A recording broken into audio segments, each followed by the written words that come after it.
Assalamualaikum warahmatullahi wabarakatuh. Waalaikumsalam warahmatullahi wabarakatuh. Apa kabarnya ibu-ibu sekalian? Alhamdulillah sehat semuanya ya. Baik ibu-ibu, terima kasih saya ucapkan karena telah hadir di forum ini dalam rangka saya selaku calon guru penggerak dalam melaksanakan tugas aksi nyata modul 1.4 yaitu diseminasi budaya positif di SMP Negeri 8 Pinggir ini. Baik, perkenalkan di sini fasilitator saya bernama Ibu Herlina dan kepala sekolah saya bernama Haja Elenova. Kemudian pengajar praktis saya Pak Gusman Yuhardi. Baik, saya minta waktunya sebentar, agak 30 detik saja. Silakan berdiri, ibu-ibu. 30 detik saja. Ya, saya lihat tegang dari tadi wajahnya penuh dengan tekukan-tekukan ya. Sekarang saya minta smile terindahnya, senyum terbaiknya ke kanan kirinya.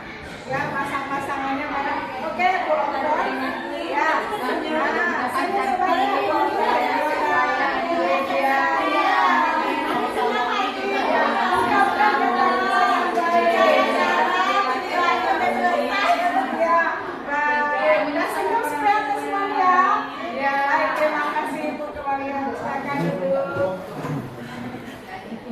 Baik ibu-ibu, sebelum melanjutkan materi selanjutnya, kita buat kesepakatan dulu dalam forum ini. Yang pertama adalah menghargai siapapun yang menjadi pendengar dengan baik. Harap matikan atau silentkan HP-nya saja, boleh diangkat mana tahu ada yang terdesak. Kemudian angkat jika ingin bertanya atau menjawab, minta izin jika ada keperluan yang mendesak tadi. Oke, ada yang ingin ditambahkan? Cukup, terima kasih. Baik, di sini ada beberapa materi yang ingin saya sampaikan. Pertama nanti ada paradigma, yang kedua adalah disiplin positif, motivasi dan nilai-nilai kebajikan, tiga teori motivasi, hukuman dan penghargaan. Selanjutnya keyakinan kelas, kebutuhan dasar manusia, posisi kontrol restitusi dan segitiga restitusi. Baik, sekarang saya akan memasuki materi yang pertama yaitu paradigma. Nah, apa itu paradigma? Adakah ibu-ibu yang mengetahuinya? Kira-kira apa itu? Cara pandang. Ya, cara pandang ya. Baik, cara pandang kita. Nah, sekarang saya ingin minta ibu-ibu secari kertasnya boleh. Ungkapkan sesuatu hal yang tidak ingin diketahui oleh orang lain. Apa saja itu terserah. Hal yang positif, hal yang negatif, tapi orang lain tidak mengetahui. Ibu tidak ingin tahu orang lain. Ada rahasia atau apapun. Baik.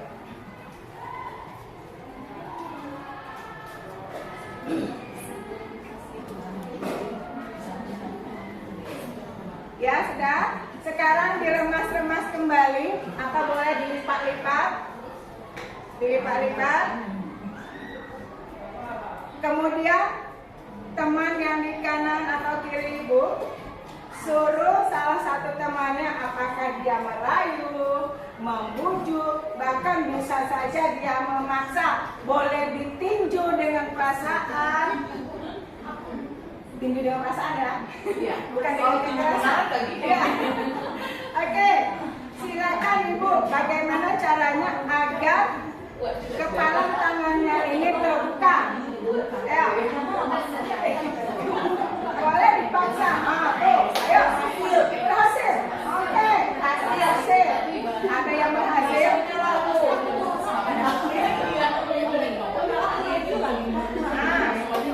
Gimana? Ya, ini saya lihat dia dengan apa? Saya buka. Ya,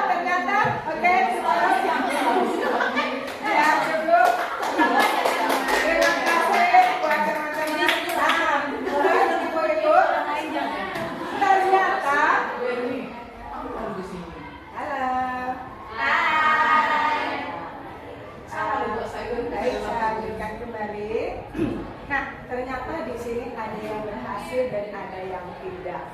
Jadi sebenarnya paradigma ini adalah mengubah cara pandang seseorang. Tadi kebetulan antara Bu Erni dengan Bu Ade ternyata berhasil membukanya. Dan saya melihat di sisi kiri saya antara Bu Lydia dengan Bu Yani itu kertasnya tangannya dua-dua terbuka selain. Ada apa ini? Ya. Nah, sedangkan dia Opet dengan Bunda, wah ini terjadi apa namanya? Saling bahkan ada pemaksa. Nah, artinya apa? Di sini kontrol diri itu ternyata ada pada diri kita sebenarnya. Ya, ada pada diri kita. Sesuatu hal yang tidak ingin kita sampaikan, kita akan bertahan untuk tidak membukanya. Lalu kalau seandainya ada terbuka bagaimana? Berarti belum bisa mengontrol dirinya secara utuh. Ya, itu yang dimaksud dengan paradigma perubahan tadi. Baik, nah kemudian di sini kita ada menurut daripada psikiater pendidik yaitu Dr. William Nasir dan Dr. ada ilusi guru mengontrol murid. Apakah bisa kita mengontrol murid? Bisa tidak kira-kira murid ini kita kendalikan? Tidak. Kenapa tidak bisa?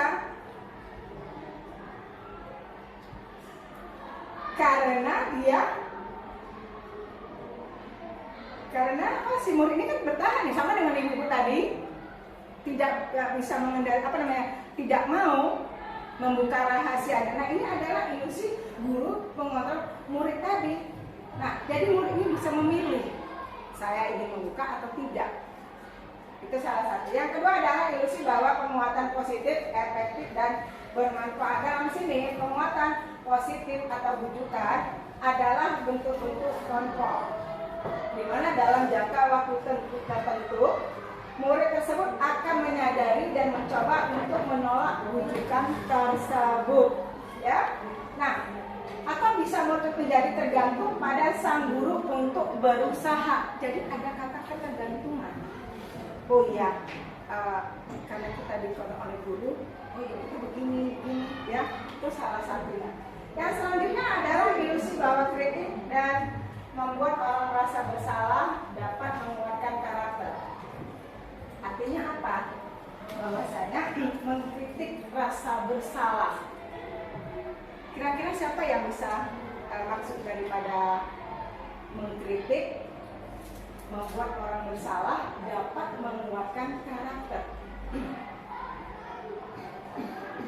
Dalam definisinya itu, kadangkala sulit bagi guru untuk mengidentifikasi bahwa mereka sedang melakukan perilaku ini karena seringkali guru cukup menggunakan suara halus dan menyampaikan pesan negatif.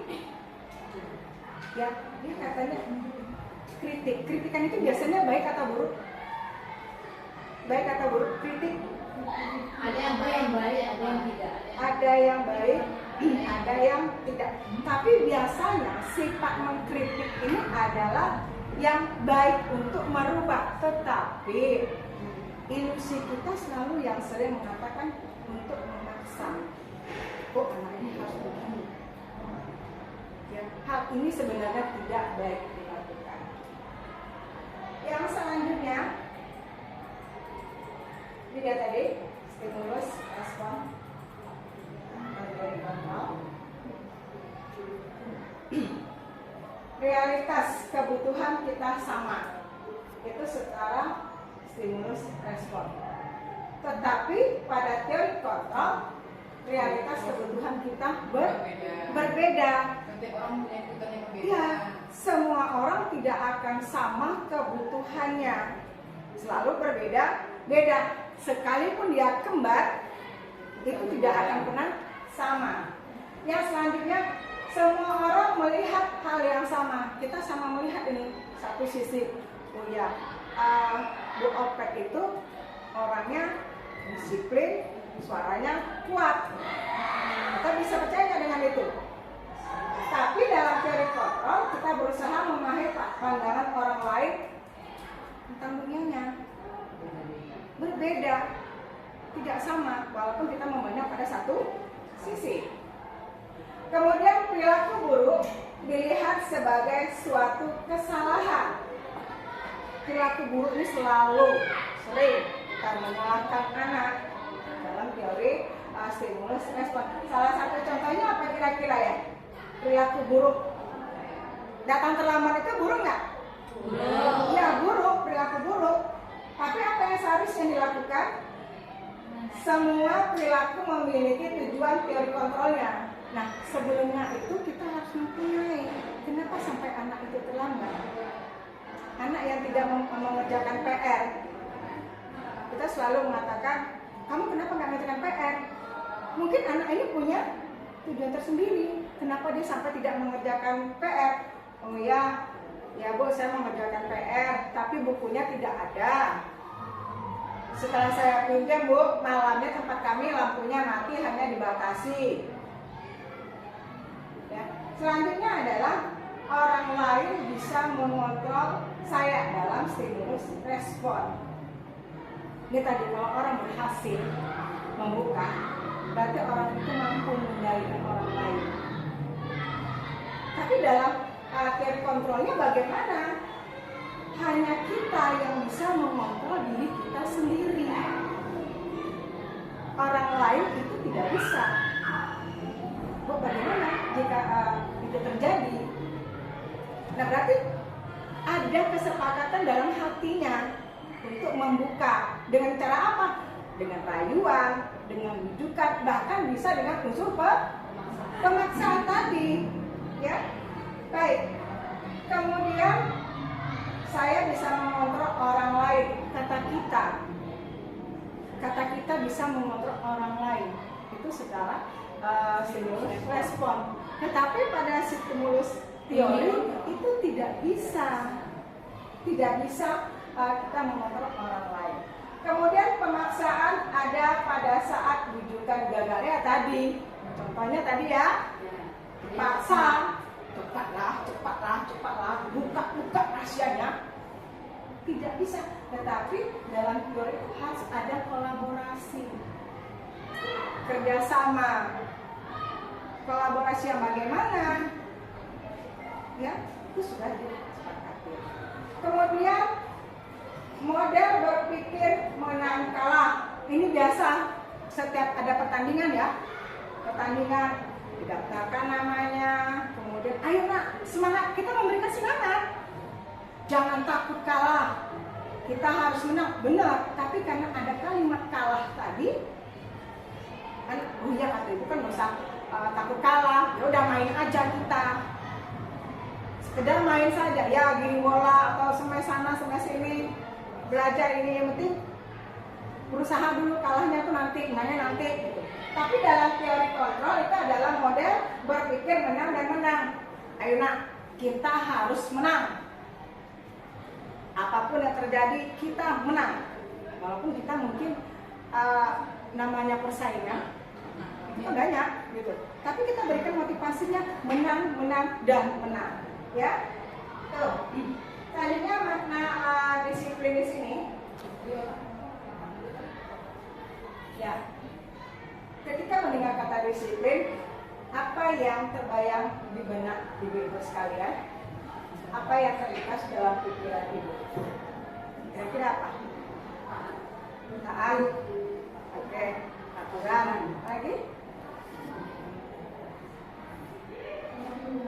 Ya, sering dihubungkan dengan hukuman. Padahal antara disiplin dengan hukuman itu berbeda.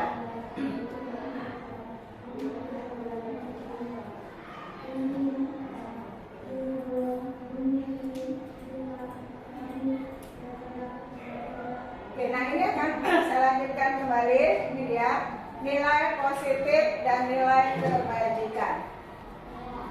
Apa itu nilai disiplin? Maaf, apa itu disiplin positif? Kita semua pernah melakukan yang namanya disiplin positif. Pernah nggak? Melakukan kebaikan. Misalkan seperti apa? Pagi-pagi nama anak depan Ya, pagi-pagi menyambut anak depan gerbang, kemudian ada anak salaman, memberi sapa dengan sistem slogan kita adalah 5S. Senyum, salam, salam, santun, ya. Nah, jadi kita lihat di sini disiplin positif merupakan suatu cara penerapan yang mengajarkan anak bertanggung jawab dan menumbuhkan kesadaran diri berdasarkan nilai-nilai kebajikan tadi. Nah, nilai positif ini, disiplin positif ini lebih ke arah pada disiplin diri yang dapat mengontrol diri dalam melakukan segala tindakan. Membuat murid memahami dan menyadari berdasarkan motivasi internal.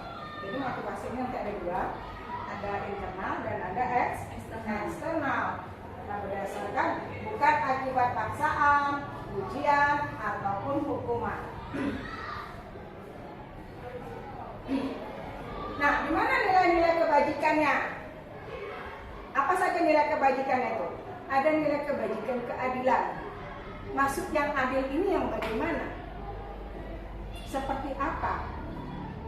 Apakah si A dengan si B uang jajannya sama-sama kita kasih, yang satu SD ini, yang satu SMP kita kasih yang sama-sama 10.000. Apakah itu dimaksud dengan keadilan? Apakah adil? Keadilan. Ya, salah satu contohnya si A dengan si B kakak beradik. Si A yang SD dikasih uang jajan 10.000. Si B SMP 10.000 juga. Apakah itu memiliki sifat keadilan? Ya. Tidak. Kenapa? Karena kebutuhannya berbeda. Iya, karena kebutuhannya yang berbeda-beda. Jika dilihat dari kebutuhannya, maka si kakaklah paling banyak kebutuhan atau yang di SMP dibanding dengan yang SD tadi. Nah, kemudian kita memakai helm. Memakai helm. Itu nilai kebajikannya di mana? Kenapa kita pakai helm? Keselamatan. Keselamatan. Nilai kebajikannya ada keselamatan. Kenapa polisi itu selalu helm dijadikan patokannya? Oh, wait, mana helm? Bukan hanya sekedar helm itu sekedar perhiasan kepala, tidak, tapi ini cara menimbulkan dalam diri kita kebiasaan-kebiasaan kita untuk keselamatan diri kita sendiri, untuk keamanan kita sendiri. Saya yakin ibu-ibu yang bawa motor jalan ini, kalau tidak pakai helm, dengan pakai helm itu berbeda nggak suasananya? Berbeda. Kalau pakai helm, kita tutup kacanya, ada pasir atau abu-abu, tidak langsung mengenai mata atau wajah kita. Nah, itu salah satu bentuk keamanan dan keselamatan. Kemudian, tanggung jawab. Setiap anak memiliki rasa tanggung jawabnya kalau kita berikan sesuatu hal. Contohnya apa? Anak akan bertanggung jawab. PR nih, salah satu cukup PR. Apakah dia sudah bertanggung jawab bila sudah mengerjakannya? Dia sudah mengerjakannya nih. Berarti dia sudah melakukan tanggung jawab dia dalam mengerjakan PR.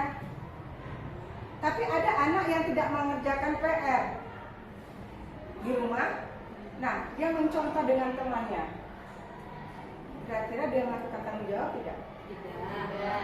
Ya, kenapa? Karena itu bukan dari dirinya. Ya. Selanjutnya adalah rasa syukur. Rasa syukur ini bisa melalui setiap kita melakukan aktivitas, berdoa, ya, melakukan itu adalah salah satu nilai kebajikan, kasih sayang, rajin, percaya diri, dan lain-lainnya. Baik, ada 6 karakter dalam profil pelajar Pancasila. Masih ingat lagunya?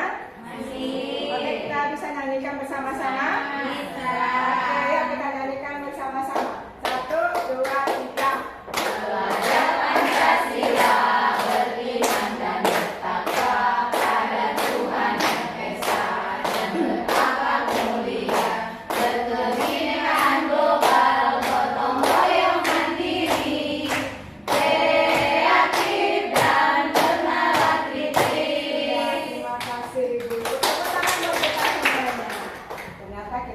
profil Pancasila ini adalah salah satu hal yang membuat kita memahami di dalam profil Pancasila itu ada karakter-karakter yang memang terpancar dari sekolah kita. Ada gotong royongnya, ada religinya, kemudian ada mandirinya, ya.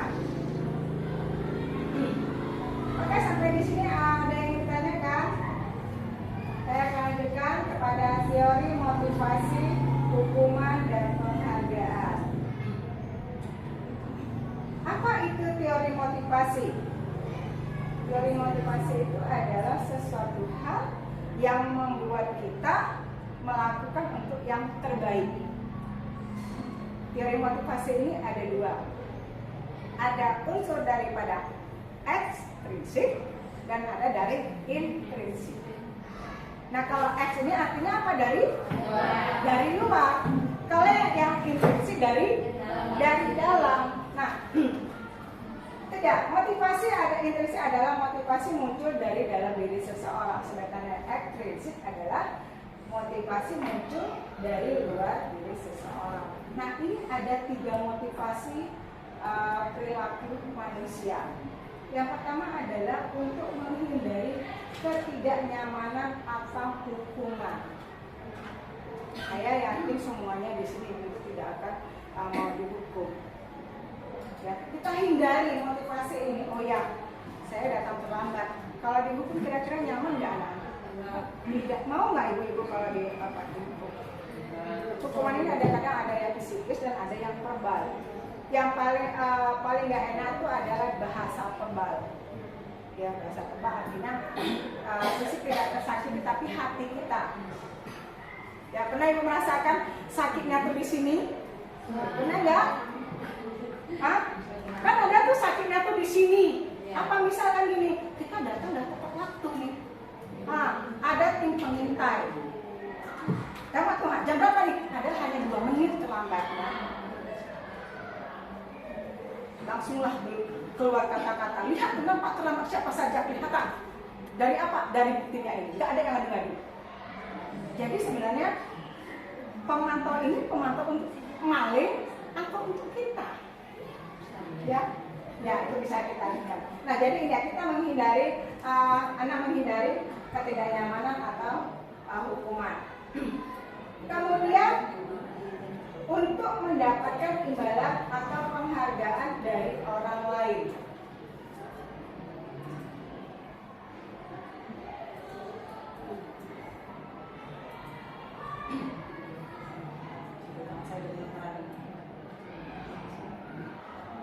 Ya, untuk mendapatkan imbalan atau penghargaan dari orang lain. Nah, satu tingkat di atas motivasi yang pertama, cuma di sini perilaku mendapat imbalan. Oh ya, saya mau mengerjakan PR. Kenapa? Kalau saya mengerjakan PR cepat akan dapat imbalan. Imbalannya apa? Ya walaupun berupa nilai jadilah dia mengerjakan dengan cepat. Sebenarnya ini salah satu bentuk yang dari motivasi dari luar juga. Kenapa? Ada pengaruh nilai tadi yang diembel-embelkan dengan penghargaan. Penghargaannya berupa apa? Berupa apa tadi? Nilai. Iya, siapa yang cepat mengumpulkan besok ibu kasih nilai 100? Ada nggak ibu ikut ini? Ada. Masa jauh-jauh? Saya. Ya. Kenapa? Ada tujuan yang kita kemarin, tapi ternyata setelah bilang, oh sebaiknya ini tidak dilakukan lagi. Kenapa? Itu dari luar, tidak dari dalam diri anak. Yang ingin kita munculkan adalah dari innernya, dari dalamnya, bukan dari X-nya. Ya, jadi ini. Orang dengan motivasi akan bertanya, apa yang akan saya dapatkan apabila saya melakukannya? Karena kan ada, Bu, kalau cepat mengumpulkannya dapat apa? Ada nggak? Ada nggak seperti itu? Ada ya? Iya, kalau cepat mengumpulkannya nanti Anda dapat nilai bagus. Nah, tuh. Jadi karena mereka itu penting dan mereka letakkan dalam kualitas mereka sendiri. Nah, ini adalah motivasi dari eksternal juga, ya. Kemudian untuk menjadi orang yang mereka inginkan dan menghargai diri sendiri dengan nilai-nilai yang mereka suka. Nah, ini adalah yang dari internal. dari dalam dirinya. Oh ya, saya mengerjakan PR karena tugas saya. Saya harus bisa mendapatkan nilai yang baik. Dikerjakan PR dengan tepat waktu mengumpulkannya. Jadi ada 3 tadi ya. Yang pertama adalah untuk menghindari ketidaknyamanan atau hukuman, untuk mendapatkan imbalan atau penghargaan dari orang lain. Yang terakhir adalah untuk menjadi orang yang mereka inginkan dan menghargai diri sendiri dengan nilai-nilai yang mereka percaya. Ini saya bilang bukunya apa saya lupa. Nah, kemudian di sini kita di hukuman, konsekuensi dan restitusi.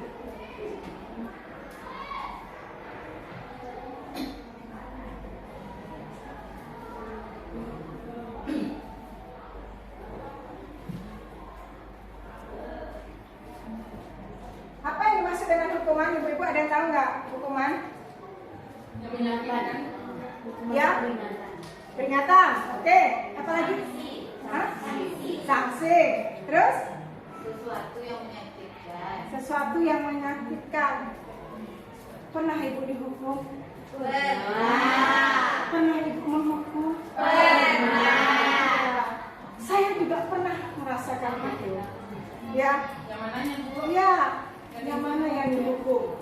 Apakah hukum fisik? Apakah hukuman psikis? Nah, sewaktu SD nih, pengalaman yang dipukul secara psikis apa? Dengan kalimat. Kalimat apa? Bodoh kali kau. Nah, itu sebenarnya sangat menyakitkan. Sampai sekarang masih terasa. Ya, di depan orang. Kalimat itu bodoh kali kau. Karena ada yang Ternyata yang negatif itu selalu tersimpan selamanya. iya, jadi yang negatif itu selalu tersimpan. Jadi sebaiknya kita sebagai guru jangan lagi mengeluarkan kata-kata yang negatif terhadap anak. Udah bodoh kali kau, sok pintar. Kemudian jawabannya selalu menyalahkan. Jawaban kamu salah, jangan. Itu menghukum. Ya. Nah, lalu kalau hukuman ini adalah ada hukuman identitas gagal yang menyakitkan. Ya. Ada lalu identitas yang berhasil. Nah, konsultasi sesuatu yang harus terjadi.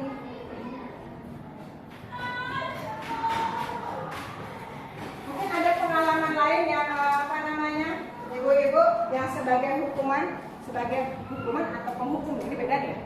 Kalau penghukum apa tuh? Ya boleh, Kopet, silakan cerita. Dia mantap pengalaman Kopet. Saya pernah dihukum dulu, Bu. Oke, dihukum, ya. Ada banyak kisah nyata.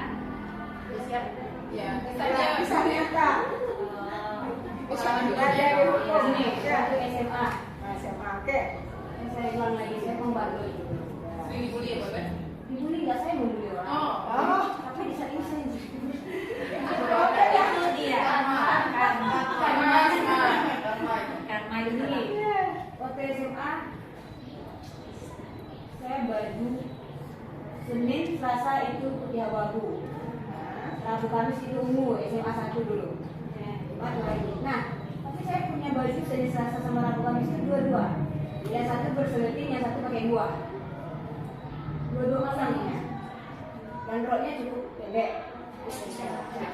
Nah, kasusnya saya pernah dulu tetangga basah di depan, pakai baju Tanggal ini. masak tuh, loh ya? Iya. Tetangga basah sama bukan killer maksudnya. Ketahuan Bisa ya. itu baju setting, tak kedinginan Ketahuan buat ya. tetangga basah. Tahuan lah, tapi bahasanya juga. Kalau Tanggal masak tuh rasanya yang manis bahasanya pokoknya. Iya, ketahuan lah. Nah, di saat itu baju resleting. Dan di depan umum, Iya. ya di depan umum, di depan kawan-kawan waktu itu, karena kawan-kawan udah tahu siapa lagi. Ya. Oke. Begitu dirobek. Untuk saya pakai baju waspada karena saat itu jam mau olahraga. Itu pengalamannya. itu menyakitkan juga. Yang kedua di hari yang sama saya olahraga di lapangan. Padahal saya dari nomor 1 udah duluan, mungkin karena kawan yang gak masuk saya yang kena lempeng. Makanya saya masuk, saya nggak ada masalah. Dan itu juga sakit, itu sama olahraga. Saya nggak pernah tinggal dulu di jalan yang duluan, karena ini nakal tapi selalu gelap.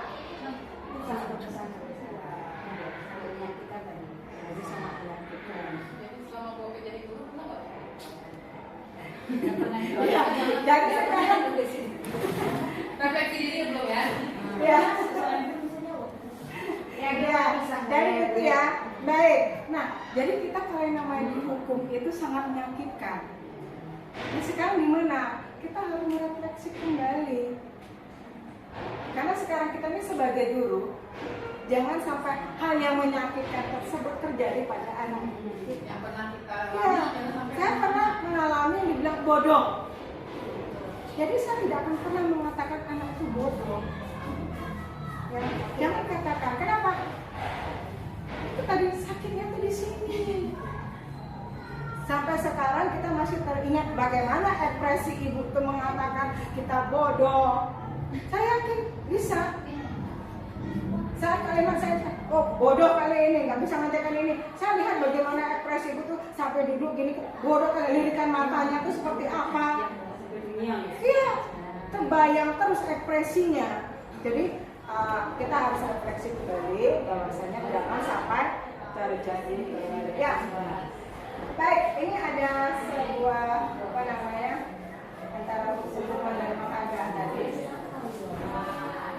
Nah, IPA menguasai pelajaran matematika sehingga pada saat pelajaran tersebut berlangsung dia lebih banyak berdiam diri atau menggambar di buku pelajarannya. Berkasus ya.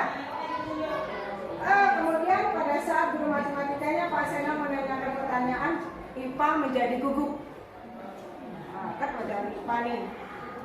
Tanya nih sama gurunya, dia merasa gugup dan tak sengaja menjatuhkan tasnya dari kursi serta tiba-tiba menjadi gagap pada saat berupaya menjawab. Nah, kemudian Pak Seno pada saat itu membiarkan teman-teman IPA-nya tertawa, tidak memperhatikan apa Pak Seno ini, oh temannya tertawa, dia membiarkan saja. Nah, kira-kira ya apa yang dilakukan dengan apa? Setuju nggak dengan tindakan Pak Seno terhadap IPA tadi? Kira-kira?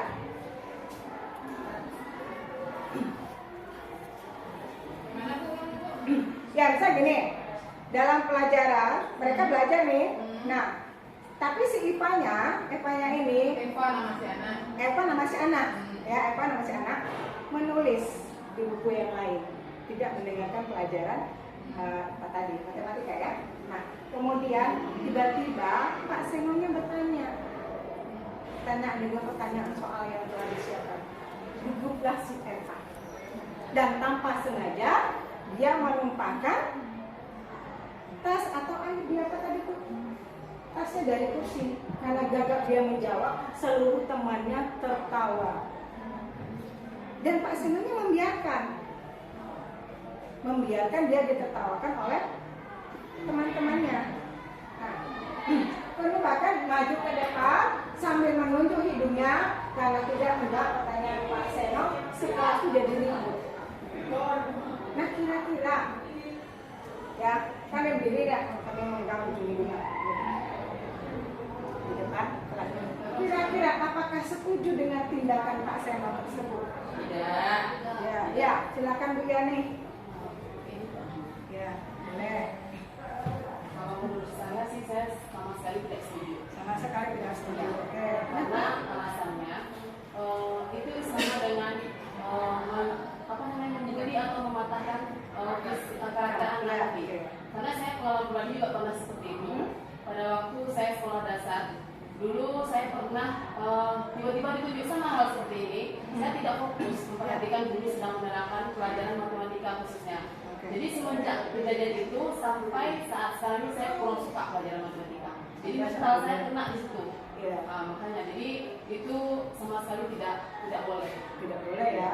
Jadi dengan hal tersebut sebaiknya tidak dilakukan. Jadi sekarang tindakan Pak Semami terhadap Iva ini apakah sebuah hukuman atau konsekuensi? Hukuman, ya, itu merupakan hukuman.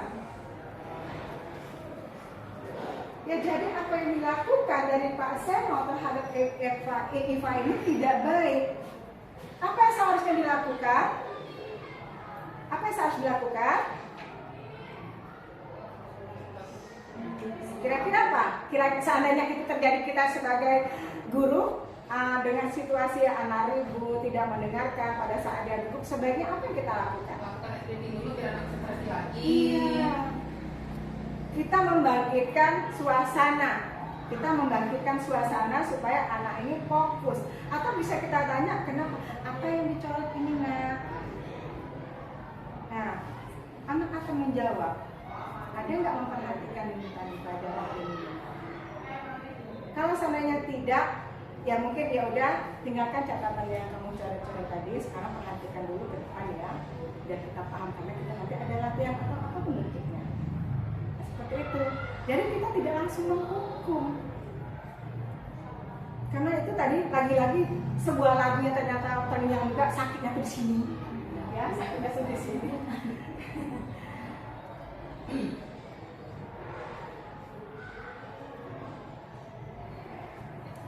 Baik, kita lanjutkan tadi ini.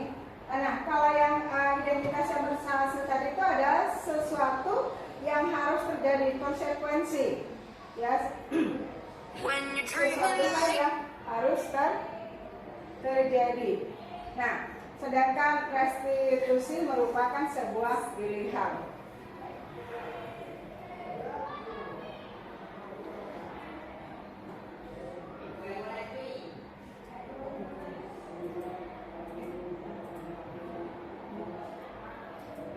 Baik, ini tadi hukuman sudah, konsekuensinya sudah, restitusi. Nah, ini dia. Ya, identitas gagal dan identitas sukses. Hukuman sesuatu yang menyakitkan yang harus terjadi. Jadi ada dua identitas ya, identitas gagal dan identitas sukses. Kalau di situ tadi antara konsekuensi dan restitusi. Hukuman adalah sesuatu yang menyakitkan dan harus terjadi. Yang menyakitkan, tapi terjadi. Contohnya itu tadi kata-kata bodoh, dibentak. Konsekuensinya apa? Sesuatu yang harus terjadi. Nah, kenapa aku sama ya sesuatu yang menyakitkan? Kalau yang satu menyakitkan, yang satu lagi sesuatu yang harus terjadi. Apa yang harus dilakukan? Ya. Dan satu lagi adalah sukses yang berhasil. Selanjutnya adalah restitusi. Bagaimana? Merupakan pilihan. Tidak nyaman untuk murid dalam jangka waktu yang panjang. Sampai sekarang seperti ibu-ibu melakukannya, terasa sangat terasa sekali bahwanya menyakitkan kalau kata-kata atau hukuman itu. Kalau konsekuensi tidak nyaman dalam jangka waktu yang pendek relatif, biasanya sudah selesai, biasanya tidak akan merasakan apa-apa lagi.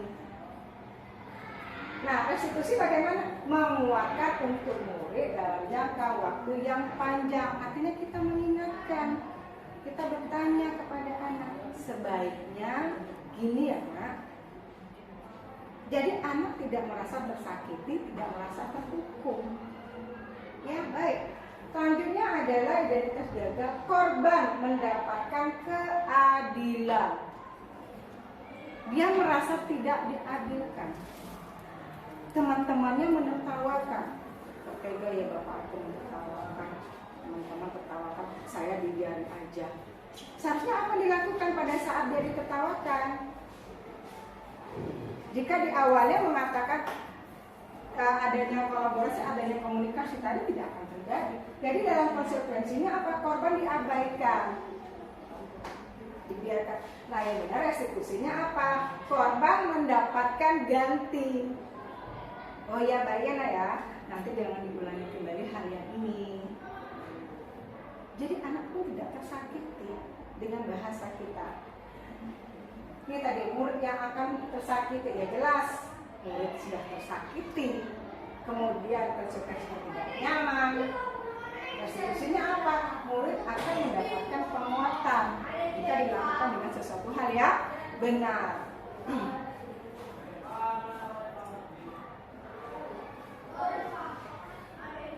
Ini dia, ada lagi. Kalau hukuman biasanya berperilaku pasif agresif meningkat. Kadang sikap kita nih kan apa ya?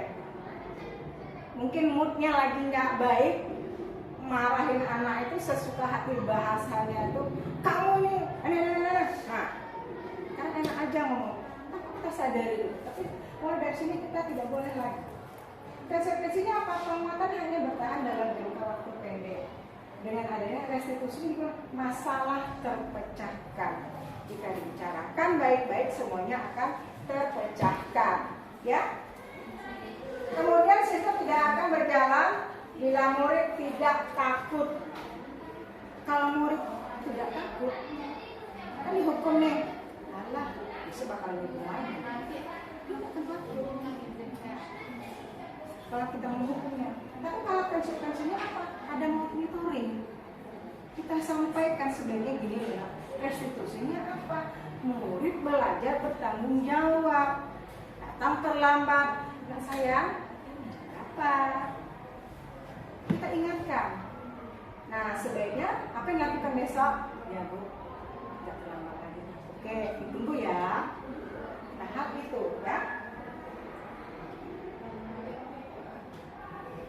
Nah, ini dia sikap negatif, netral, dan positif nih kan ya. Kalau negatif, awas. Kalimatnya terkadang sama. Awas ya. Tapi ekspresinya negatif. Awas ya. Kalian kamu itu besok. Nah, sama kan? Awas ya. Hati loh. 2 kalimat. Kalimat awas. Beda nggak pemahamannya? Berbeda. Ya? Baik. Nah, kalau yang netral bagaimana? Lakukan yang bisa. Lakukan yang bisa. Lakukan yang saya katakan tadi anak ya. Nah, apa itu? Sebaiknya seperti ini. Jadi tidak ada tekanan atau intonasi yang tinggi ataupun rendah. Tidak ada. Positifnya apa? Apakah hal ini sesungguhnya ingin kamu lakukan?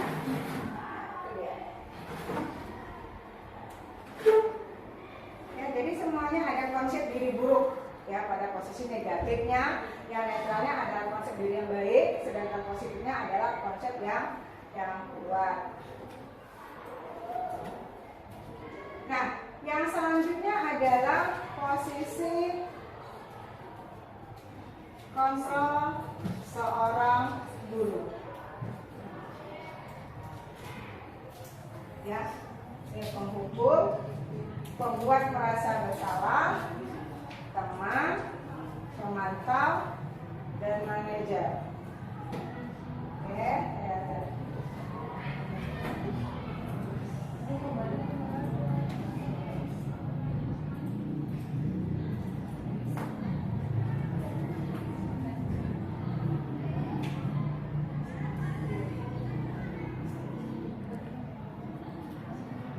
Baik, apa itu yang dimaksud dengan posisi kontrol seorang guru? Ada sebagai penghukum, pembuat merasa bersalah, sebagai teman, dan sebagai manajer. Sebagai teman dan sebagai manajer. Nah, kalau penghukum itu apa? Yang bagaimana? Seorang guru yang suka tiba-tiba anak terlambat di sana langsung saja menghukum anak tersebut. Ya, bagus budaya. Tiba-tiba anak ini langsung dihukum. Tok tok tok, misi Bu, saya terlambat. Jam berapa nih? Kamu terlambat. Tegak di sana. Tapi tegak di sana. Nah, itu sudah salah satu penghukum. Ya, sudah hukuman. Nah, kemudian yang apa yang lain lagi sebagai penghukum?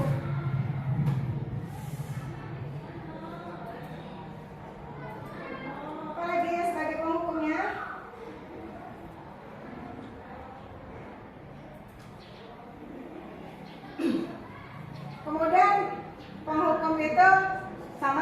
tadi sebelumnya yang sangat menyakitkan bagi anak ya. Jadi kita jangan sampai menghukum terlalu berlebihan.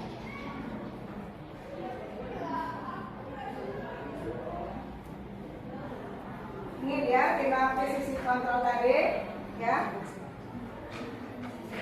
Sebagai penghukum, pembuat rasa bersalah, teman, pemantau, dan manajer. Nah, di dalam ini ada dua hal identitas gagal, identitas berhasil atau sukses, identitas berhasil sukses kontrol diri, dan satu lagi dari eksternal, dan satu lagi dari internal. Nah, kalau sebagai penghukum ada kata-kata menghardik. Ya, menghardik itu berarti kita sudah melakukan hukuman, ya, sudah melakukan hukuman. Menghardik kemudian apa? Menunjuk. Nah, kita pernah nggak mengarah pada anak pakai tangan ini kita tunjuk begini? Pernah nggak? Ya, kita pernah melakukan mungkin ya. Nah, itu tidak baik.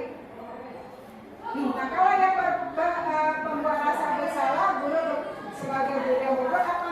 Berceramah dan mengatakan selalu saja membuat kecewa. Kamu selalu buat ibu kecewa. Selalu bikin hati ibu sedih. Selalu bikin ibu susah. Ya, itu adalah membuat perasaan bersalah. Lalu sebagai teman bagaimana?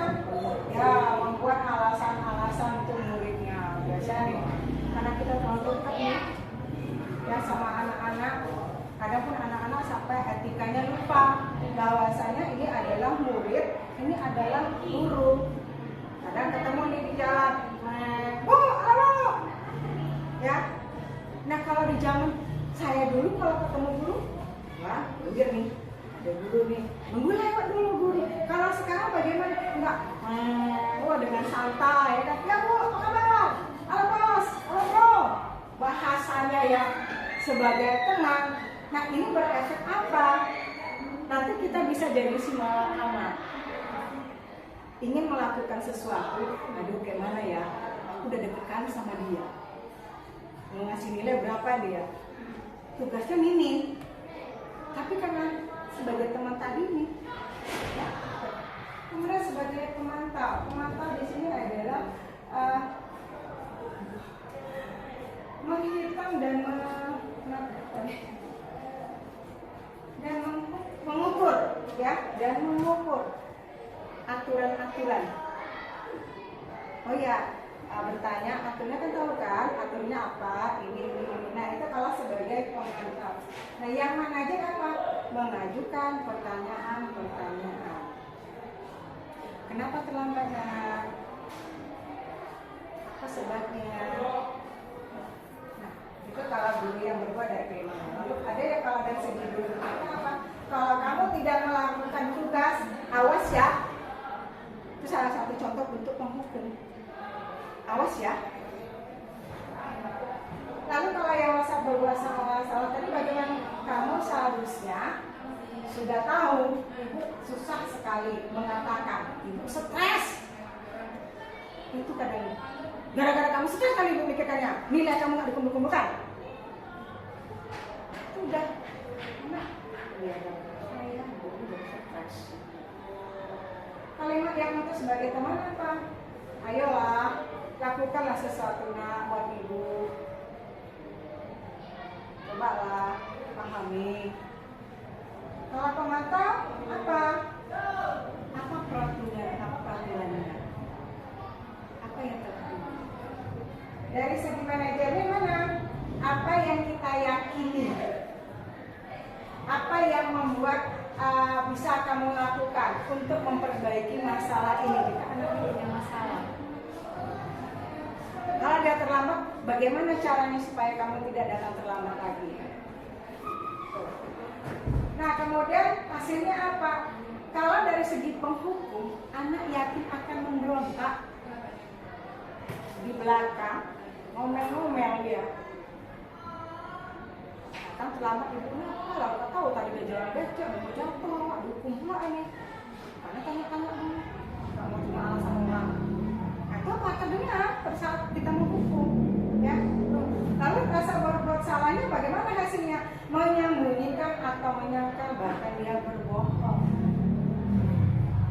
Bu, tadi hujan, ada cuaca panas.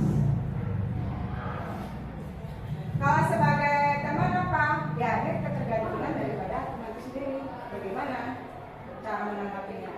Kalau tim pemantau menyesuaikan diri kita bila di relasi dan manajer menguatkan pribadi anak. Kita kuatkan supaya muncul dari dalam dirinya. Jangan dari X-nya lagi, tapi dari ininya. Dari dalam diri. Nah selanjutnya apa?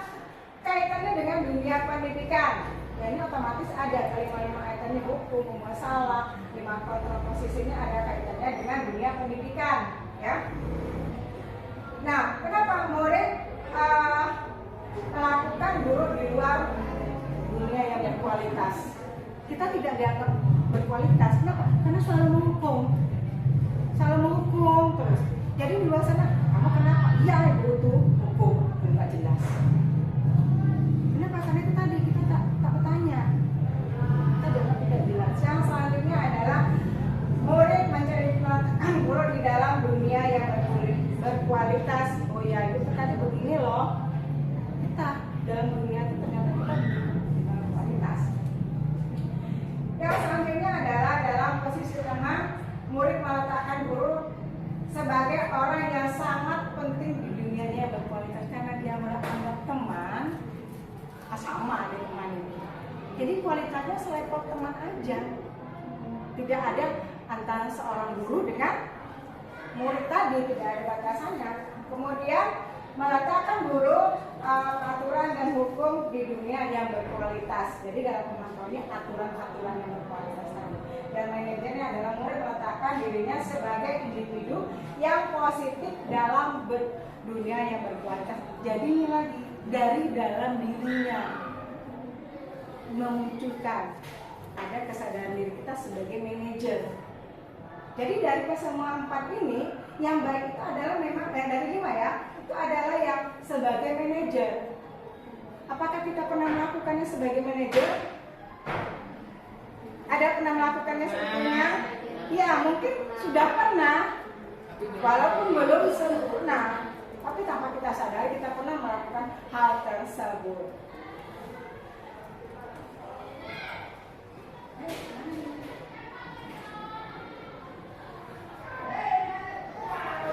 Nah ini dia posisi kontrol yang restitusi tadi. Di antara kelima posisi kontrol tersebut sebaiknya seorang guru menggunakan posisi kontrol manajer.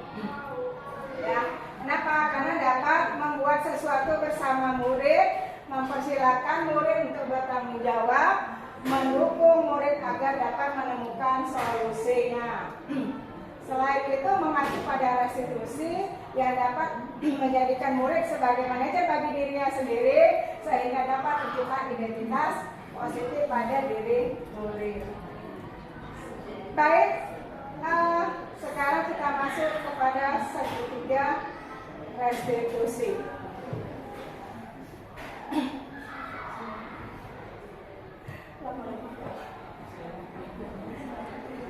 Ya, apa itu segitiga restitusi?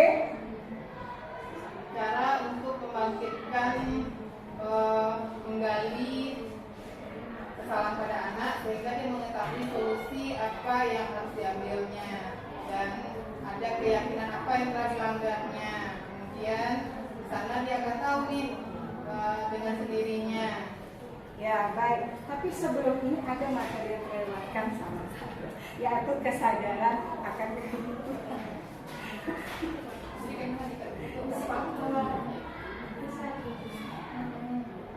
Ya, ada yang terlewatkan. Sebelumnya saya minta maaf ya. Ini dia tadi terlewatkan, yaitu kebutuhan dasar manusia. Kebutuhan dasar manusia. Ya, kebutuhan dasar manusia. Setiap manusia memiliki kebutuhan dasar yang berbeda-beda. Yang berbeda-beda ya, antara si A dengan si B atau antara diri kita sendiri. Dalam satu keluarga itu juga berbeda-beda kebutuhannya. Nah, hari ini misalnya Bunda. ya. Hari ini juga kita memiliki kebutuhan berbeda.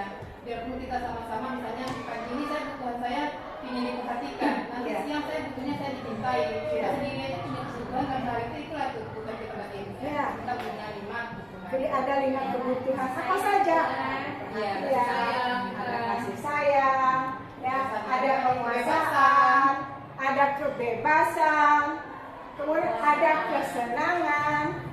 Dan itu adalah kebutuhan dasar manusia. Yang pertama untuk bertahan hidup. Karena apa? Kita butuh makan atau makan butuh hidup. Makan untuk hidup. Makan untuk hidup atau hidup untuk makan? Makan untuk hidup. Makan untuk hidup. Ya. Nah, kemudian kasih sayang yang diterima. Kita ingin kebutuhan ini dirasakan oleh kita semua. Penguasaan. Apa yang lakukan untuk penguasaan?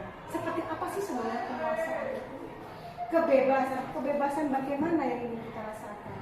Kesenangan yang bagaimana? Nah, ini adalah salah satu contoh yang studi kasus.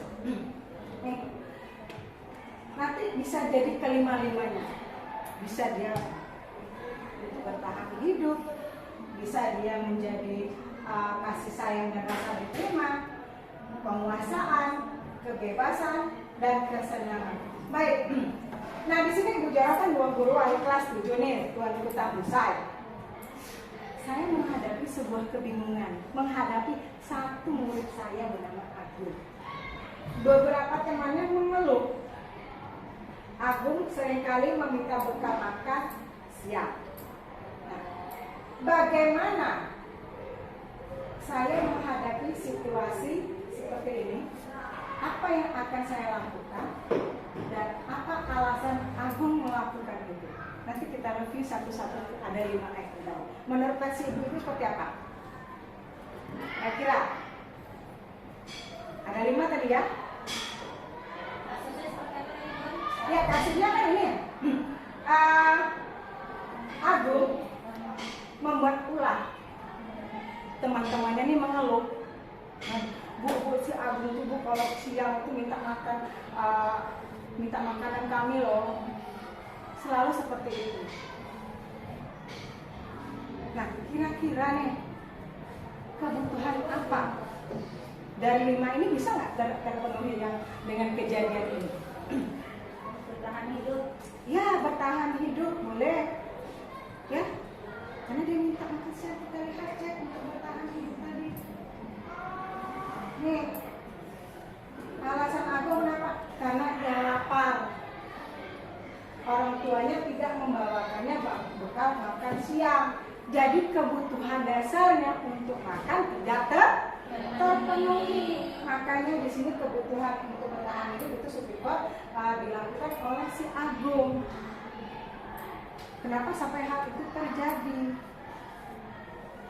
Nah, selanjutnya yang kedua, dia ingin kasih sayang dan diterima. Kenapa sampai Agung mengganggu temannya, minta makan? Sebenarnya terkadang dia mungkin bisa saja bawa bekal, tapi disembunyikan. Kenapa? Gurunya ingin memberitahukan kepada orang tuanya apa yang dilakukannya. Pernah nggak kita mengadu sama orang tua bahwa saya kelakuan anak seperti ini? Terkadang anak ini butuh perhatian, butuh kasih sayang, sehingga melakukan hal tersebut. Ya, sehingga melakukan hal tersebut. Kebutuhan aku di sini adalah kasih sayang dan terima. Dan yang ketiga adalah kekuasaan atau penguasaan. Dengan cara dia melakukan itu, teman-temannya akan merasa takut, ya, merasa takut. Nih, jadi dia menutup keinginannya, kebutuhannya itu adalah kebutuhan dasar kekuasaan. Yang keempat adalah ingin bebas. Dia bosan, ya, sedang dengan teman-temannya, jadi ingin melakukan kebutuhan kebebasan. Yang kelima, kesenangan. Kenapa? Karena diambil makanannya, menurut dia tuh lucu. Menurut si Agung ini tadi lucu, lucu. Padahal temannya marah, tapi dia senang, itu kesenangan menurutnya. Ya, itu 5 kebutuhan dasar. Dan yang terakhir ini adalah segitiga restitusi.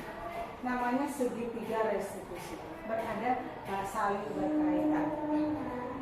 Tahapan segitiga restitusi ini pertama adalah menstabilkan identitas, yang kedua adalah validasi tindakan yang salah, ketiga menanyakan keyakinan. Nah, bagaimana cara menstabilkan identitas? Pertama adalah dilakukan berdasarkan prinsip bahwa kesalahan adalah bagian dari proses pembelajaran yang nantinya menggeser identitas gagal ke arah identitas sukses. Ya, kita pernah melakukannya. Baik, nak, awalnya seperti apa yang kamu lakukan, kenapa? Semua orang bisa melakukan kesalahan tersebut loh. Nah, itu adalah menenangkan. Jadi dia tidak merasa bersalah. Yang selanjutnya ada menstabilkan identitas. Ya, menstabilkan identitas itu tadi ya. Tidak ada manusia yang sempurna. Kita pasti bisa menyelesaikan permasalahan ini. Nah, selanjutnya validasi tindakan yang salah. Ini berdasarkan prinsip kebutuhan respon yang proaktif, yang mengenali dan mengakui kebutuhan murid. Tindakannya apa? Kamu pasti punya alasan mengapa kamu melakukan ini, atau kamu punya alasan tersendiri kenapa sampai kamu terlambat, ya. Nah, selanjutnya adalah menanyakan keyakinan. Keyakinan apa kira-kira yang sudah dianggap oleh anak tersebut? Kita memberikan kesadaran tersendiri. Kemudian keyakinan apa yang kira-kira bisa kamu pertanggungjawabkan dari apa yang kamu lakukan. Dia akan menjawab secara intrinsiknya dari dalam dirinya, ya, bukan dari luar lagi. Nilai-nilai apa yang telah kita sepakati, kelas ideal apa yang akan kamu inginkan. Nah, ini ya.